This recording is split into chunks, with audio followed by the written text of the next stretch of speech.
representing Canada's financial capital, the fourth largest city in North America, and the most amazing city in the world. This is Toronto Business Journal. In this edition of the Toronto Business Journal, we speak with Dan Berthiaume, Senior Editor of Technology for Chain Storage, about how Canada's oldest company plans to challenge Amazon. We then talk to Jeffrey Dvorkin, former CBC Radio and NPR Washington head of news, about how the proposed bill C-10 could, in fact, infringe upon free speech. And finally, we chat with Rob Sysak, Executive Director of the coolest neighborhood in the Western Hemisphere, about the growing alienation of small business owners in the face of seemingly bizarre public health measures in the province of Ontario. And now, welcome to the Toronto Business Journal. Hello, Dr. Sam Dubé here once again for the Toronto Business Journal, and I'm joined by Dan Berthiaume. Dan, we'd pronounce your name Berthiaume in Canada, but it's Berthiaume. Thanks for joining us today, Dan. Thank you, Sam. So Dan is the Senior Editor of Technology for Chain Storage Age, a leading retail trade publication here in North America. Dan, you recently wrote an article there entitled Hudson's Bay Creates Canadian Challenge to Amazon, Walmart, and eBay. Can you explain to us what's going on? Yes, Hudson's Bay is coming out with their own online marketplace called The Bay. And the online marketplace model is basically a larger retailer like a Hudson's Bay or an Amazon or a Walmart will offer an e-commerce platform where typically small businesses, small brands, small retailers can independently market and sell their products. But the product isn't actually offered on the main Hudson's Bay site. It's offered on their marketplace site, where Hudson's Bay is providing the front-end mechanism for the small business that typically might have their own very small website or maybe their own mom and pop shop or some type of small local distribution. Now they can potentially reach all of Hudson Bay's customer base, but they're still managing their own inventory, their own fulfillment. They're using Hudson Bay tools to conduct the actual e-commerce transactions and to create the listings and the product images and to update, their listings and update their marketing. But for a company like Hudson's Bay, and this is something, for example, that Amazon and Walmart and eBay have really had a lot of success with, they can very quickly take their inventory and make it much broader and much deeper without getting into any of the overhead, without getting into any of the warehousing, without getting into having to worry about the shipping.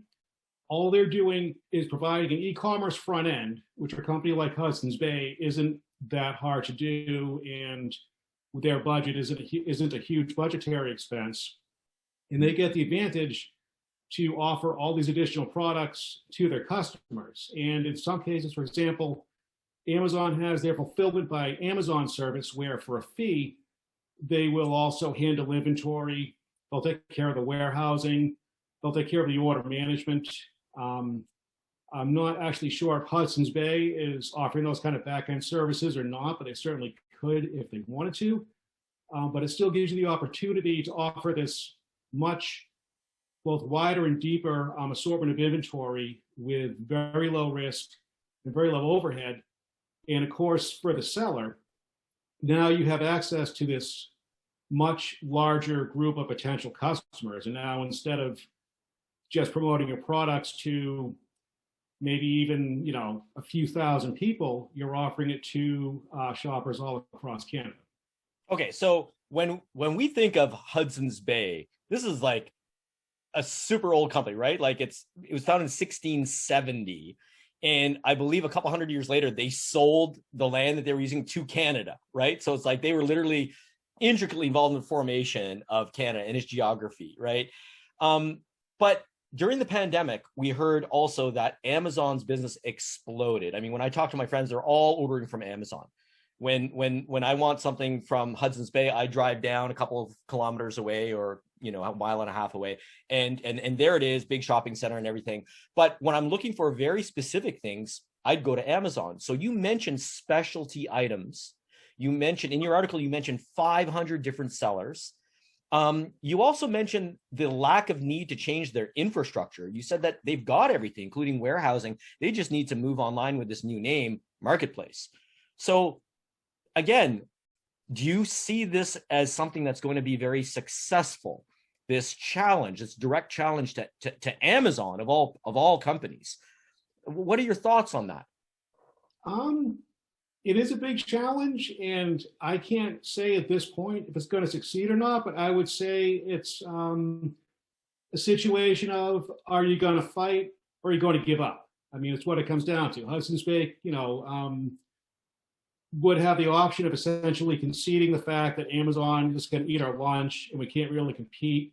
And then, of course, Walmart Canada has hundreds of stores, and maybe they're probably getting squeezed on that end. And they could either just give up or accept the fact they're going to have a grassly downscale business, or try to find creative ways to fight back and try to get back some of that market share. And I think, to their credit, they're at least making an innovative effort to fight back. And where Amazon Marketplace is a huge success, and they really, in the last couple of years, have poured a lot of investment into it. They now offer, I think, over 150 specific educational and business resources just for their small third-party sellers. They're fighting fire with fire. If Amazon has been so successful with Marketplace, why not try their own marketplace? And I think, one, they're counting on their core customers to retain that loyalty and visit the Bay and start buying products off the Bay. And two, where they can get access to a lot of these maybe niche products, specialty products from sellers who are so small that it would just be too much of a risk to simply place them right onto the main website or right onto the store shelf. They can also try to entice shoppers with, here's some really cool stuff you won't see anywhere else, most likely including also on Amazon.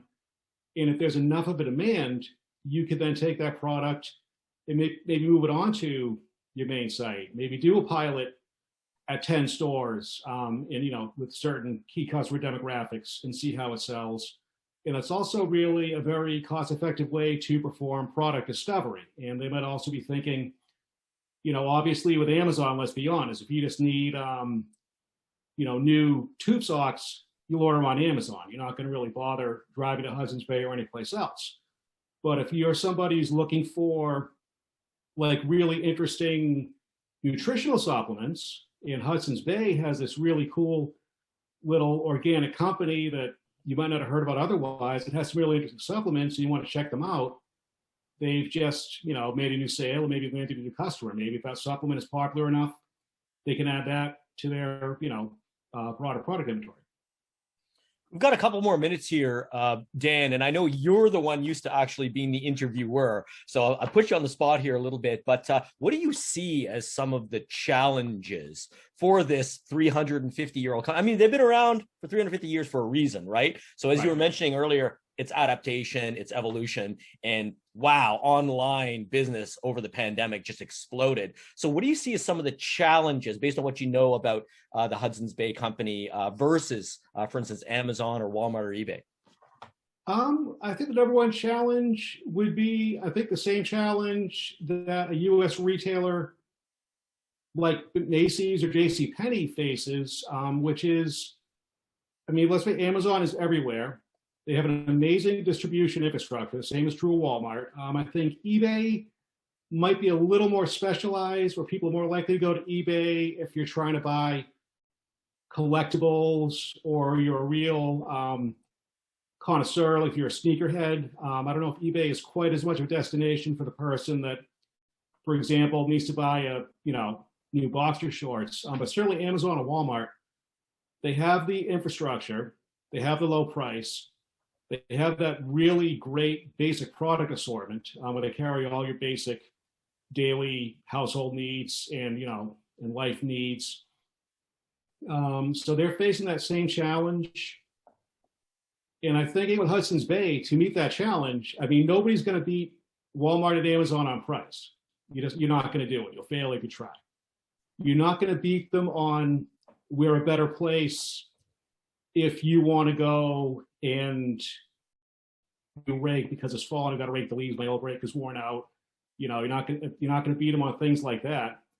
But where you can potentially beat them is we have this really interesting, unique product assortment, you know, on the Bay, and particularly with the Bay, they can reach a lot of Canadian sellers that maybe can't really participate in the U.S. market because they don't want to deal with customs. They don't want to deal with all the intricacies of shipping internationally, or depending on the product, maybe you have, you know, ingredients in your product that might not comply with U.S. regulations. It's a lot easier for them to sell in Canada, and maybe Amazon has overlooked them. Hudson's Bay can pick up those brands, and that really becomes a differentiator in their value add. Well, on that note, Dan, I'm going to have to let you go, but thank you so much. Dan Berthiaume, of Senior Editor of Technology for the Chain Storage Age retail publication. Thank you so much for joining us on this. I'm Dr. Sam Dubé for the Toronto Business Journal. Thanks again, and I'll see you next time, guys. All right, thank you. Thank you. Hello, Dr. Sam Dubé here once again for the Toronto Business Journal, and today I'm joined with Jeffrey Dvorkin. Jeffrey is the former head of news at CBC Radio and NPR Washington. Over the last 10 years, he's been running the journalism program at the University of Toronto, and he just finished authoring a textbook called Trusting the News in the Digital Age that has already been picked up by, I believe, 5 institutions. Is that correct, Jeffrey? And you're waiting for a Canadian institution to pick up the book as well? I'm eager for them to do it. Jeffrey, it's an honor, and thank you so much for joining us here today. We would love to speak with you about the controversial bill C-10. If you can give us a little bit of background, how it's supposed to be modifying and extending the Broadcasting Act into digital media, as well as something about the language of the bill and the ensuing controversy. Please. C-10 is an attempt, as I understand it, to update the Broadcasting Act, which was written back in 1991, which is obviously in a pre-digital, pre-internet, pre-email era. And the focus of the broadcasting bill was to give a certain range of legitimacy and definition to basically the CBC. And what its mandate was in terms of its parliamentary permission to function as a national public broadcaster. The reforming or the updating of the Broadcasting Act has always been fraught. And the attempt by the Liberal government to do this is actually an interesting effort. The problem with the bill as is constituted is that it is too vague in some aspects and too specific in others. And I'll tell you what I see in that. The digital landscape right now is so different from what the media landscape was like back in 1991.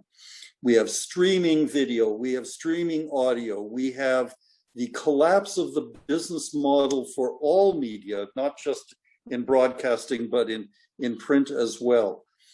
So the landscape is so different, and for news organizations or media organizations to figure out a way that they can use this new landscape to the benefit of their public and their advertisers, and in many instances, their shareholders, is very difficult. One of the things that the bill has done is it has tried to figure out a way in which free information that is being used by the large media organizations like Google and Facebook and Amazon, they are always looking for free information that they can then use in some way to download, to share, to distribute, but they also don't want to pay for it. And a lot of media organizations in Canada and Australia and France and other countries have said that the free ride is over, that these large internet media companies need to pay for the content that they are taking advantage of. Like in Australia with the news services, right? Exactly. The Americans, certainly in the Trump administration, have said that if any country tries to do this, there will be serious economic consequences. With the new Biden administration, we're not sure where they're going to go with this. In the meantime, what we're seeing, in my experience, is that it is an economic issue, that a lot of media organizations in Canada specifically have found that they have lost their revenue streams, and that people are now going to Netflix and YouTube, etc., which are more or less free to the consumer. And news organizations want to have some tax on these large internet companies, that money will then go to support Canadian news and media organizations. That's the simple version. The more complicated version is that news organizations in Canada also take advantage of free content, and they turn it into their own content just by either rewriting it or just putting their stamp on it. So there's a financial difficulty and there needs to be more clarity. The government, either through the CRTC or through some other mechanism, needs to figure out a way to bring these large media giants and the Canadian media, smaller giants, to the table to figure out some method of sharing content and who pays. This is about royalties. And I remember when I was running news organizations and we would pick up a freelance report, or we would take a piece of reportage from the BBC or somewhere else, we would actually have to pay the BBC if we put that on the air at the CBC. That's not being done now in the same way. And I know that large media organizations on their websites are taking content from YouTube, writing a little bit around it, putting it up on their website, and then claiming it as their own, and they're not paying for any of it. So somehow these roosters, these chickens have to come home to roost. Sorry, to pay for this content is going to be the complication. Now, that's the sort of relatively straightforward challenge of the bill. The other complicating factor is culture. In English Canada, there is this sense that this is a free speech issue.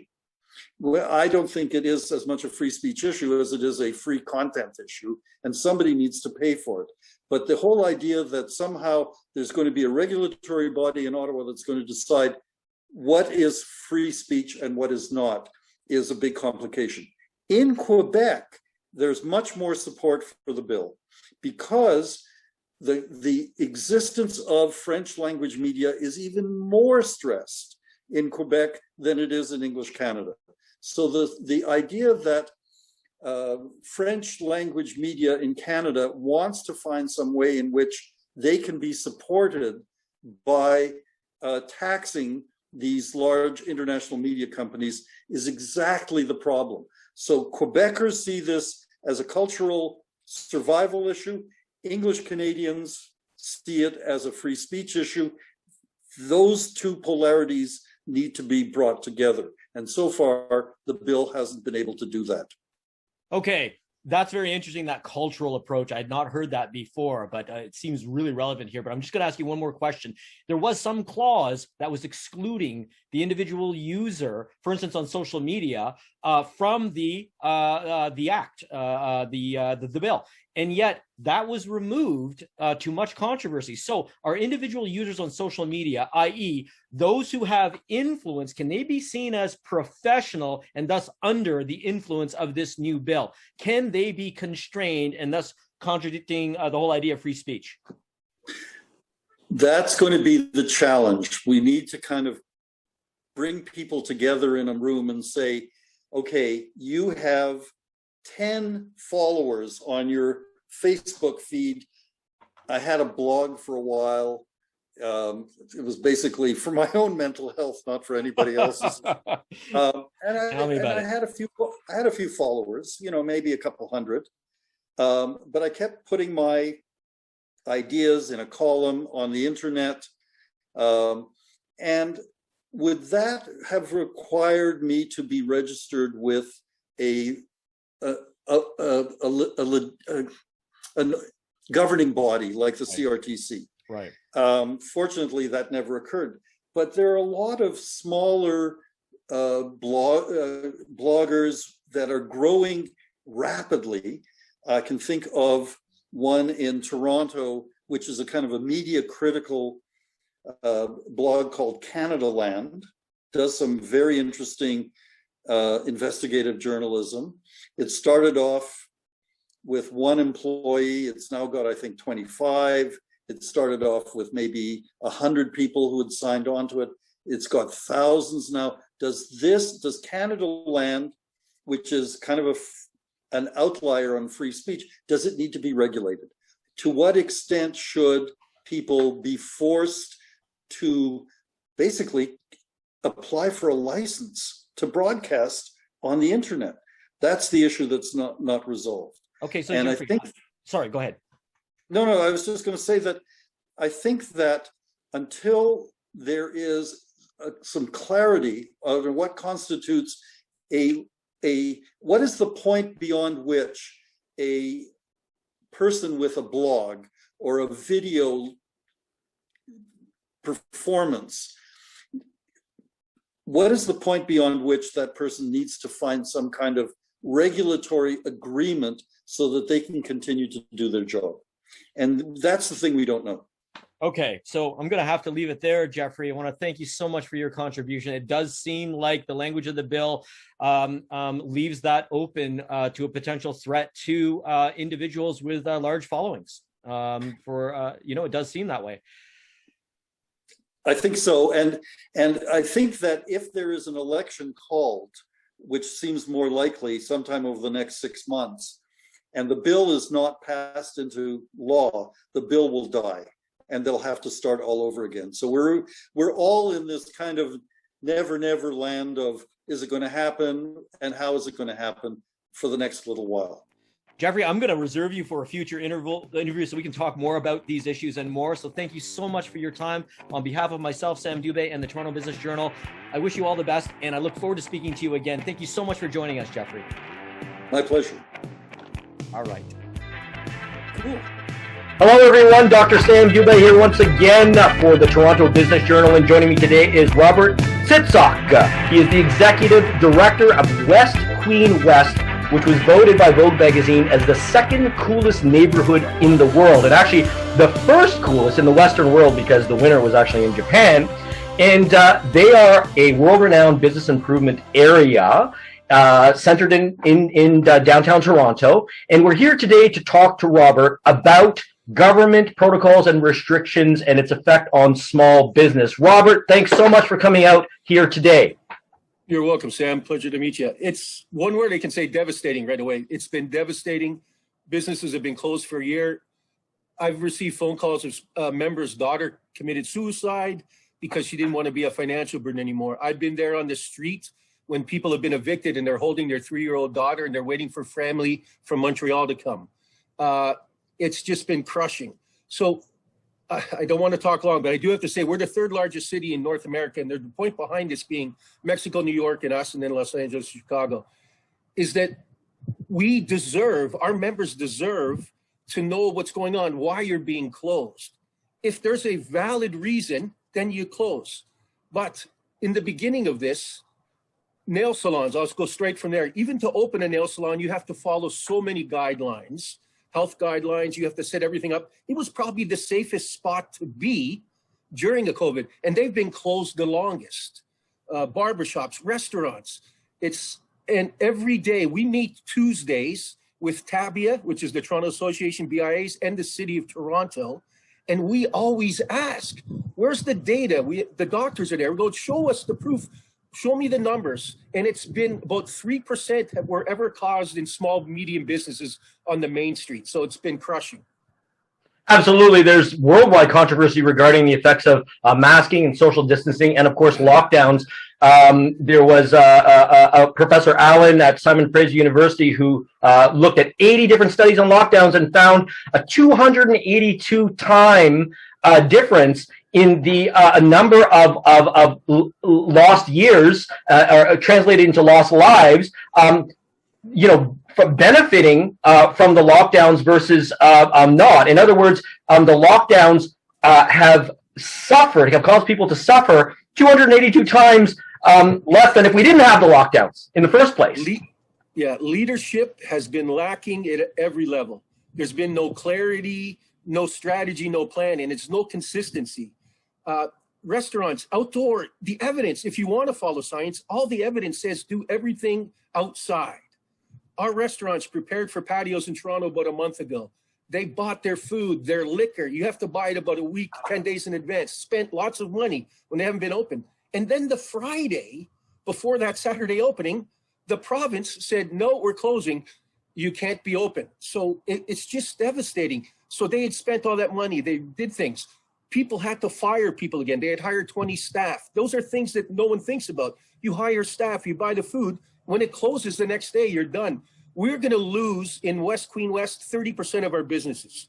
I think some are still there while they're getting government assistance. But once someone says, I need your rent and I need to pay the taxes, they're gone. Some members are in debt to almost $100,000. You're not getting that back. So what's the deal then with the businesses asking for data and proof to support these restrictions? And what is happening as a result of this request? So, as I mentioned, we have those TABIA meetings and we speak to City Hall and the mayor and the doctors. They're not supplying it. Like, there's not once has it been supplied. We even officially wrote a letter by 5 BIAs signed on board to the province, to the city, to the municipalities, saying, give us the data. Because I might get members calling every day. You know, what's going on? Why are we closed? There's sad stories of the people. A daughter committed suicide because she thought she was a financial burden. I was there on the street when someone got evicted and they're holding their little 3-year-old daughter and their other son there, waiting for someone from Montreal to drive in 5 hours. So they're asking, why did this happen? And, that's the part. They're not giving us that data. Why? What do you think's going on? Because I don't think the data's there to prove that you should close them. The data we had originally and, that we hear from some people now, about 3% ever came from the small businesses. Right. And they shut them all down. Businesses, especially on West Queen West or BIAs, there are places where you come in, there's 5 people shopping the max. They could limit it to 2. Like, you kept a Costco open or a Walmart that were packed. But West Queen West and other businesses across the city, we had the data to show that, look, we have the wipe downs. We contract trace. We do everything, but they still shut it down. I don't think it was there. There are people now who would never have said this before, but they don't trust. They think there is a conspiracy of sorts from people I never would have imagined hearing that from. It's just unbelievable how quickly that changed. And what do you think the origin of this conspiracy is? What do you think the root of it is? Well, initially, I thought, it's the big businesses. They have lawyers and people, and they donate to the parties and the politicians and money. The one word is money. Whether it's the pharmacies, we're getting shots. Like, look at all the vaccines that have been purchased around the world. In Toronto, the rapid tests. Today, I received a call that West Queen West will be able to give rapid tests to our members if they want to have rapid tests. This is a lot of money being spent. So I think a lot of it has to do with money. And the businesses that didn't have money to advocate for themselves as well got shut down. But, if you're the politician, I'm the one who donated $100,000 to your cause, or, there's probably a better chance of me being open.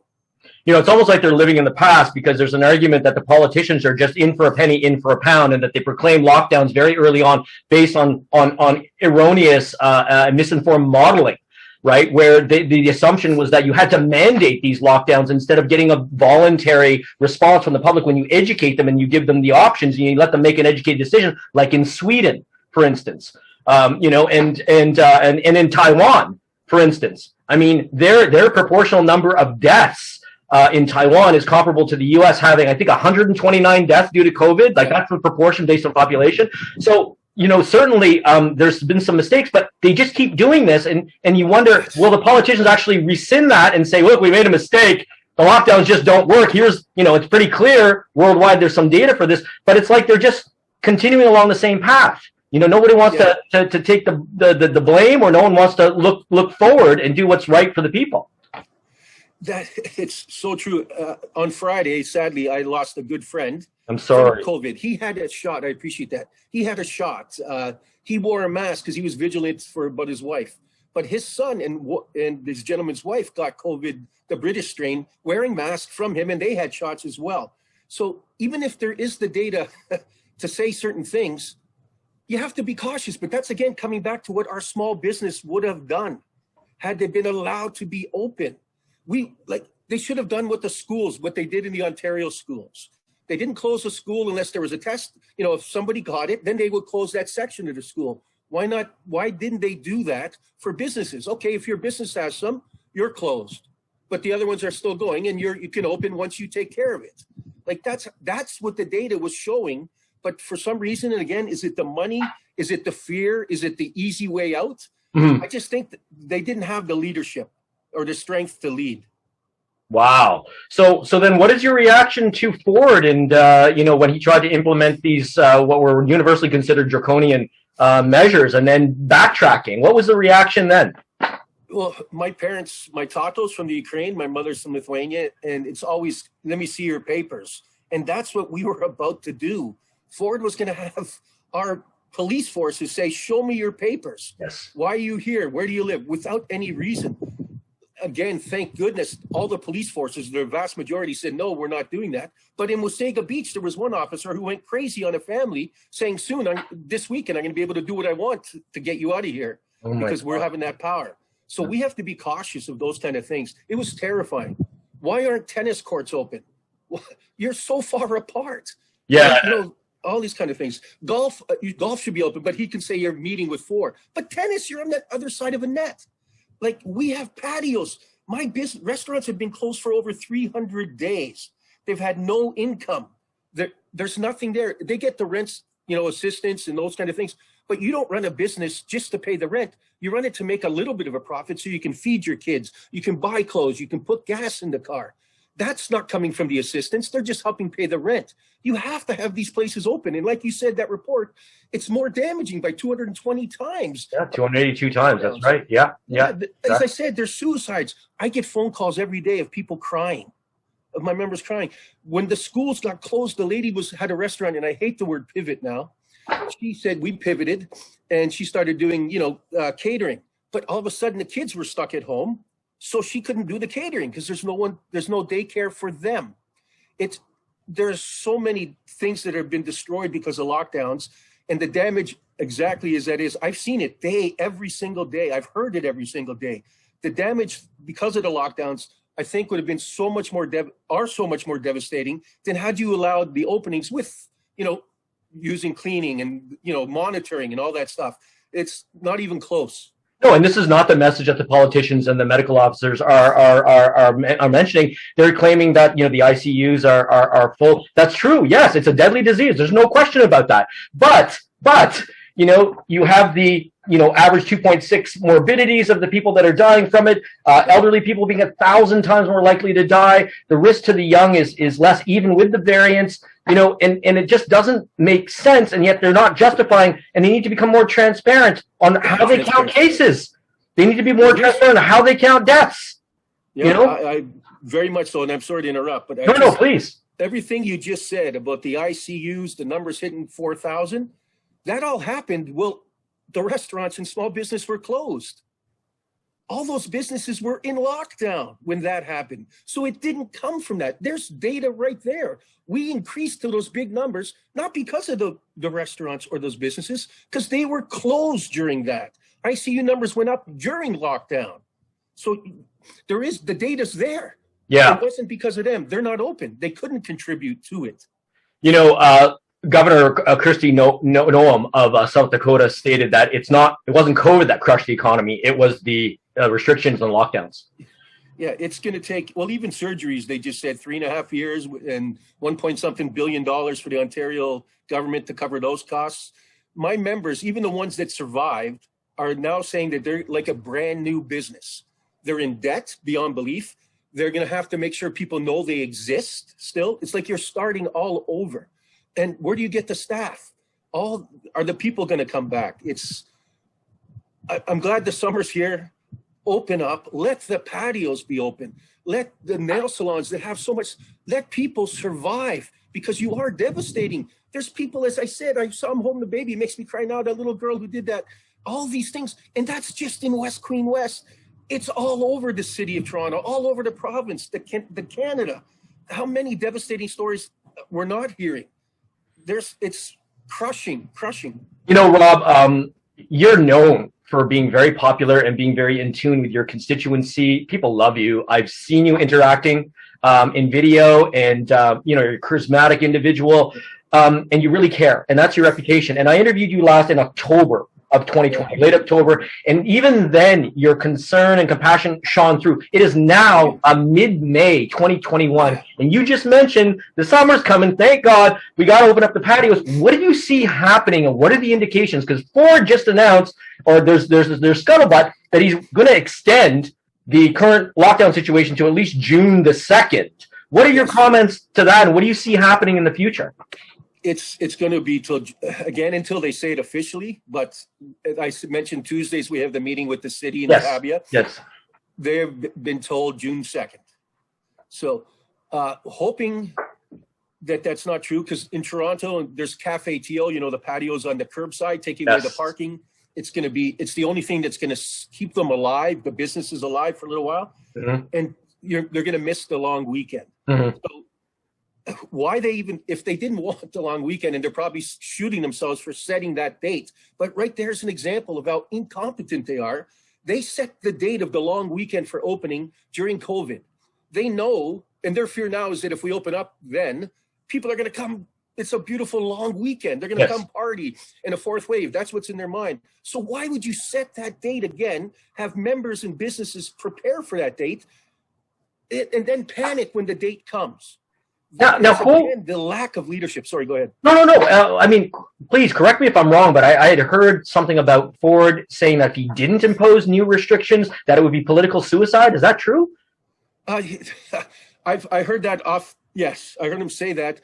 And again, they're so afraid because of what they did that particular Friday when they, all those centers. Oh man, against the science. Yeah, like their science table and they did the exact opposite. So I think he means political suicide in the sense that if they don't listen to the doctors this time, and something happens, it's over. I think it's over for most of them, anyways. Again, I'm going to say I'm not a conservative, probably mostly liberal, but in the beginning, I thought he could be our prime minister when this started. I was impressed because you take a stand, you make a decision, and say this is why and this is what we're doing. Might not always be right, and then you clarify and clear. But he lost that. They became wishy-washy. Yeah, and when he made the announcement, he had that. I mean, part of me felt sorry for him. He had that kind of deer in a headlight. Yeah. Look when he was making this announcement, and then tearfully rescinding it a couple days later. That was crazy. But do you feel that the squashing of the small business is a side effect, or is this something that may be more planned? I know that's a loaded question, but no, ask. Yeah, no, fair enough. And a year ago, I would have laughed again saying, come on, that's a silly question. As I said before, there's people now who never in their lives would say, "Is something going on, something's wrong."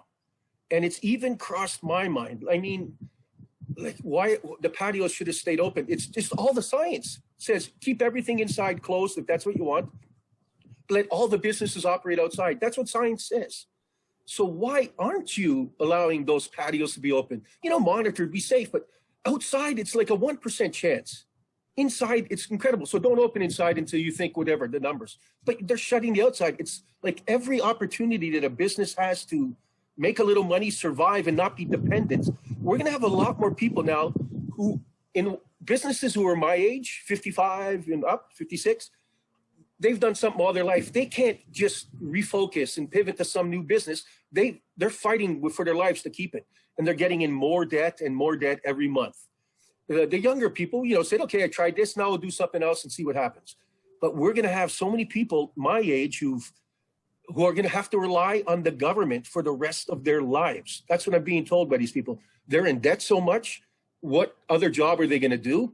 And they're going to be waiting for a check from the government every month. Not that they don't want to work, but they've lost everything. People have invested.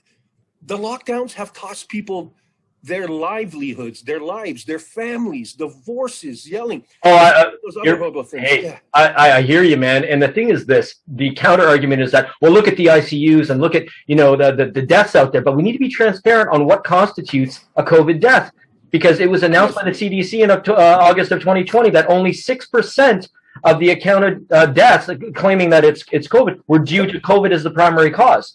And this statistic is not, we don't talk about this enough. We were not transparent enough.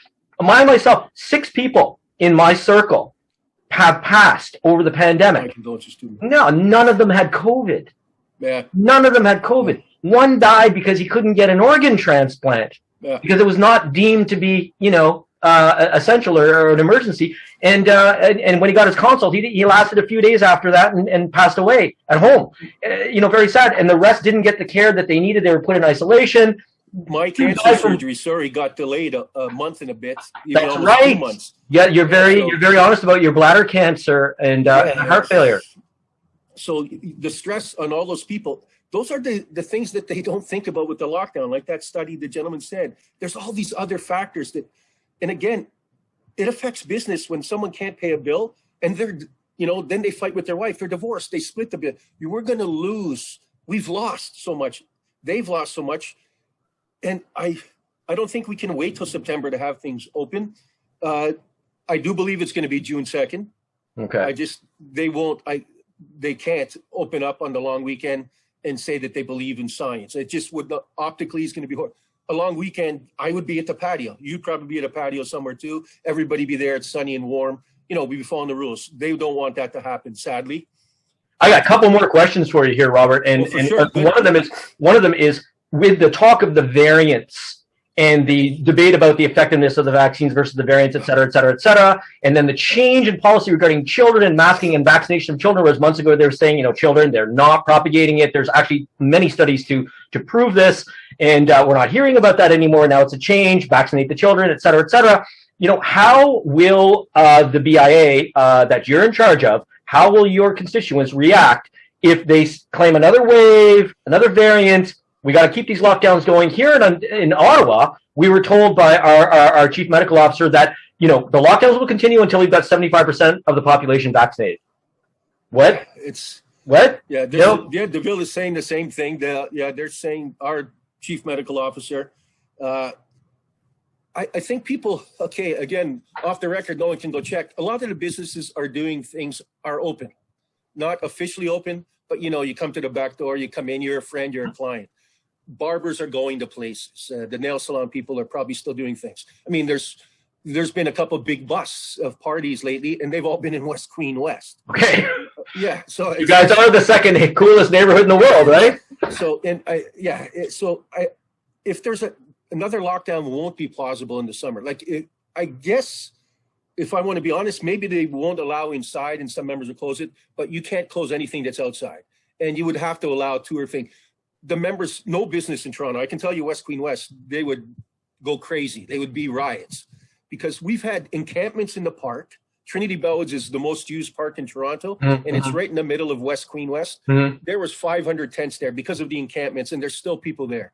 That brought, not through any individuals, they have issues, everybody, but there was more violence, more crime, windows got shattered. All that costs money. Those people broke a big plate glass window. It's $500, $1,000 when you're not making income. People don't even want to hear the word COVID anymore.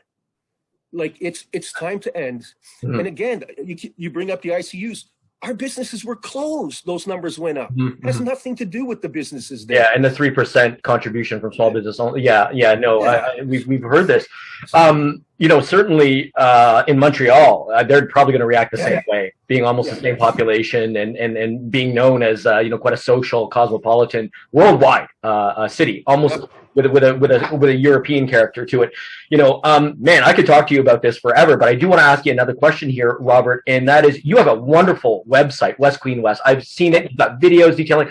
Yes, it's heartbreaking, what's happening with people worldwide. But when you go to the website and you see what West Queen West was about and the businesses and the people and everything, it's like, wow, what have we lost? So I want to ask you, what role does social media play in maintaining these lockdowns?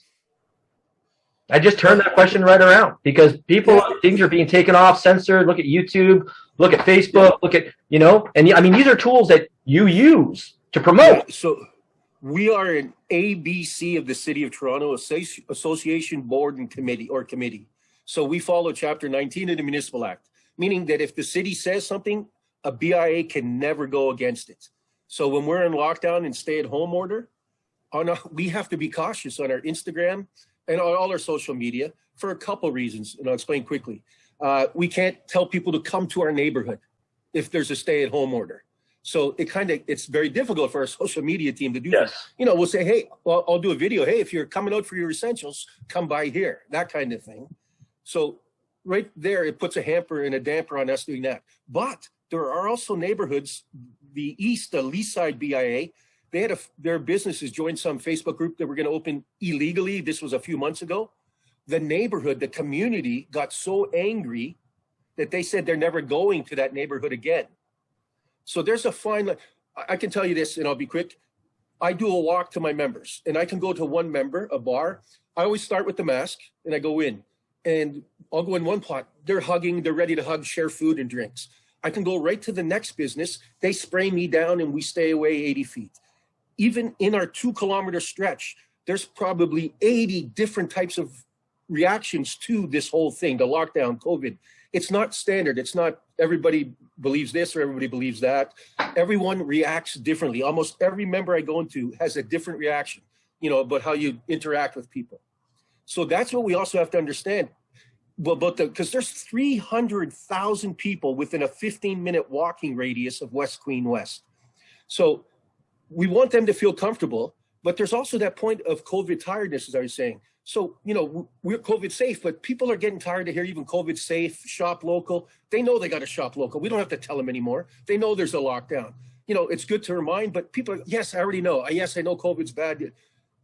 When things open, and here's the truth, this is what I really believe, because we have all those people living in that 15-minute walking radius, once this is over, for the businesses to survive, and the new ones that are coming, because there'll be new businesses always, it's going to be fantastic. If everything was open tomorrow, at least in West Queen West, every patio, every store would be packed. Even now, on a beautiful day like this, if you walk, the sidewalk's going to be packed. So I have a lot of confidence that people will come back. Like if it opened up right now, it'd be packed everywhere and people would be going crazy. So I don't think we have to worry about the apprehension of people or the fear of the people coming back, but we have to worry about the lockdowns. Right. Yeah. So then let me ask you, the mental and emotional health of your constituents. Can you talk to that? Yeah, I'm going to talk to two things. There's a Facebook group of all the BIA staff right across the 83 BIAs in Toronto. More than 10 of them, of people like myself, have had to go speak to someone, to a doctor or somebody, because every day we're hearing 400 sad stories, whatever the number. So it gets to you. Like as the sad things I mentioned earlier, it's not easy. You have your own worries and then you hear that. It's the mental damage, the mental health. We have CAMH in our area, so the Center for Addiction and Mental Health. They've given us a lot of literature that I've been able to share with members and numbers to contact. And they've been busy with that. I think that's going to be the biggest financial you can always get back, but the lost mental health and the bad things that happened, I think they're done. Marriages are over because, you had the financial burden of all that stress, those other horrible things. mental health has probably been, I think, the worst. You don't want to lose your business or money, but you can always figure something out, hopefully, fingers crossed. But when you lose mental health and you lose a marriage because of that, or you start taking drugs or booze or, you know. Oh, off the top of my head, I don't know what the stats are for adults, but Professor Bhattacharya, Stanford University professor of medicine, was quoted as saying that it's 1 in 4 for young people contemplating suicide. Oh, yes. That's a stat about 5 times what it normally is. Not that it's normal. And this is heartbreaking. It's heartbreaking. And a report came out of France about children under the age of 12 wanting to run into traffic and die, because of lockdown. I think what that means, as I mentioned earlier, that 11-year-old girl, what it did to the parents, to her brother and sister, to their family, to their neighborhood. Well, that girl was 11 years old. She was 11 years old who committed suicide because she didn't want to be a burden. Oh my God. Yeah, and obviously and I'm not blaming everything on that, but she must have had issues. But those parents' lives are ruined, obviously. But then they're neighbors, and so you're not even just affecting the one thing. You're affecting everyone that they're in their circle of life. Oh yeah, someone commits suicide, they've got issues. It's not just COVID. Someone dies, it's all COVID. Like it dies of COVID because we can count the death. But if it's suicide, they had issues. And you don't count those, right? Gee. Yeah, no, and I think it's because the doctors, again, money for the bigger levels up. But I do think the doctors think they're doing right. But they get their paycheck.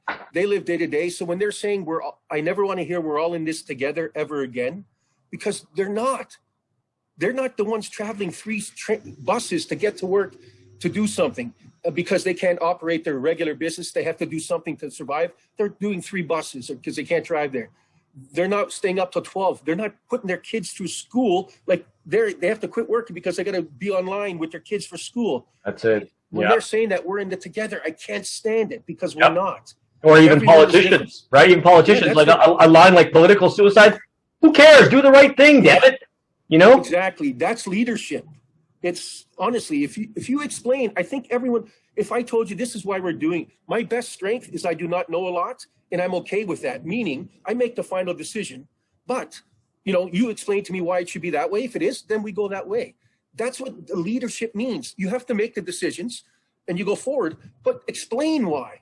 Be clear, be transparent. This is the foundation of a free society, right, Rob? Yes. Where people are educated and informed in theory, and then they're given that room to make that decision, right? I mean, this is the basis of having volition and free will. And it seems to me like there's assumptions being made that things have to be mandated, otherwise, And so where did that go? Free speech is out the window. And then sorry, go ahead. No, and the restrictions. Go ahead. They're treating business. Us as children, like it's okay. Yeah, you're doing well. That's a good way to do it. But this is the better way. And when you treat people like that for so long, you're going to lose control. So I think they're messing up because they're not going to be able to have more lockdowns. They're not going to be able.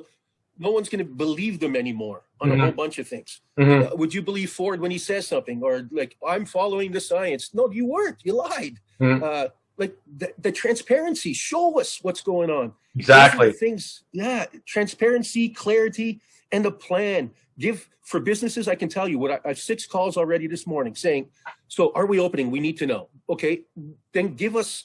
It's going to be 500, 200 in ICU, whatever they believe. They have to give not just the date anymore because that can change. Tell us that it's this number and that number, and when we're there, you're open. Like whatever it is, 75%. I don't even necessarily agree with those things, but if there's something, business needs to plan. They can't go by the seat of their pants going, right. Okay, like, do I hire people for next week for the patio? I have a big patio. I would need 10 people. Do I hire them now? Or do I wait 2 weeks? Or do those people want to come to me if I hire them and let them go again?